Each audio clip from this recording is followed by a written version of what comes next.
Order! Order! You are an incorrigible delinquent at times. Behave yourself, man!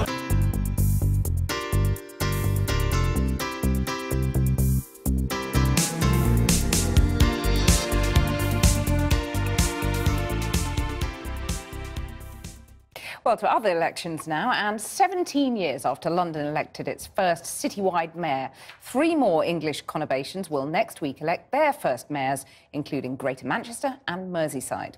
One of the most closely contested fights is in the West Midlands, where the Conservative candidate is in with a serious chance of winning an area Labour has dominated.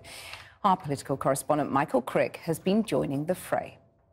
Last night at a church in Moseley in Birmingham, around 200 people turned up to hear contenders pitch for one of the big new jobs in British politics, elected mayor of the West Midlands.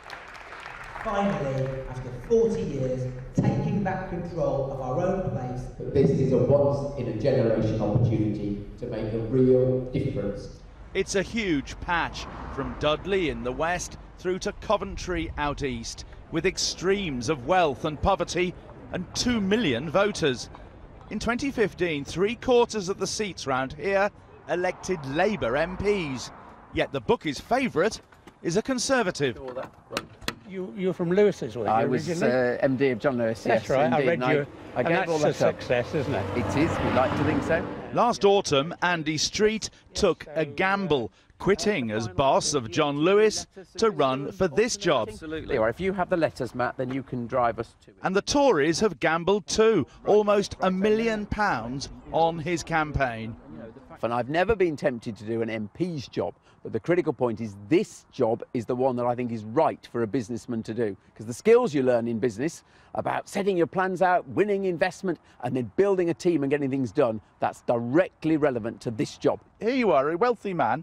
You spent a huge amount of money on this campaign. Yeah. It said £1 million. The suspicion is you're trying to buy this election. Okay, so let's be absolutely clear. I have not put my own wealth is nothing to do with it, Michael. I have put all right, Conservative Party money. Then. I have not put a penny in.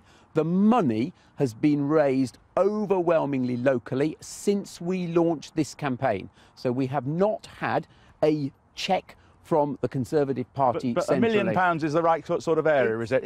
It's not actually that much, but how much is it? It's not actually far away.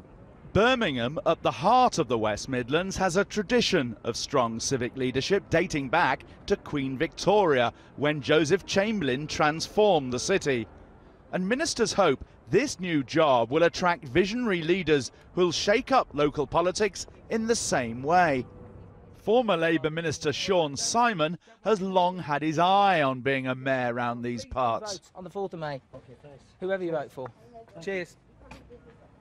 He caused a big stir 10 years ago with this parody of David Cameron's webcam site. Yo, my name's Dave, yeah? Thing is, I'm just like you. I've got the same worries, the same troubles, the same cares, the same trouble and strife. You want to sleep with my wife? That's cool. Just come down.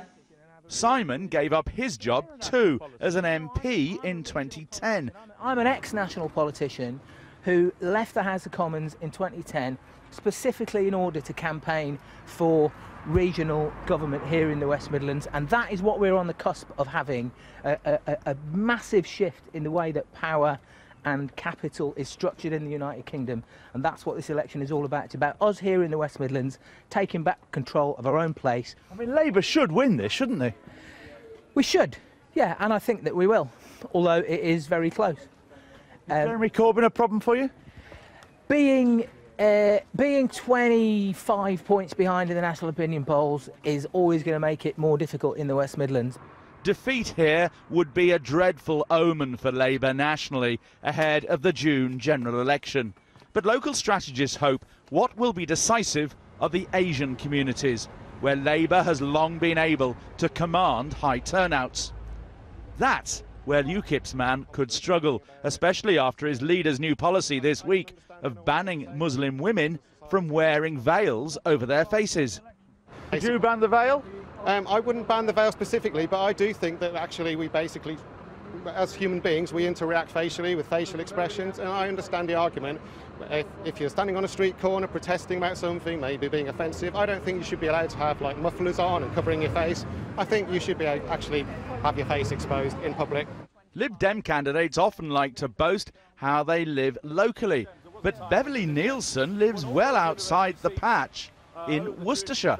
But you don't even live in the West Midlands. I live in the wider West Midlands, and I've worked in the West Midlands for 20 years. I've worked with the people of this region, I've represented their views, I've gained significant outcomes for the people of this region, and I've promoted the region for over 20 years. But this is really a fight between the Tories and Labour, the one with money, the other with activists. And in the coming week, many of those activists will be brought here to try and prevent what would be a demoralising blow for Labour, a blow that would not really be offset by wins expected on Merseyside and in Greater Manchester. Michael Crick, Channel 4 News in the West Midlands. And here's the list of all the candidates standing in the West Midlands mayoral election on the 4th of May.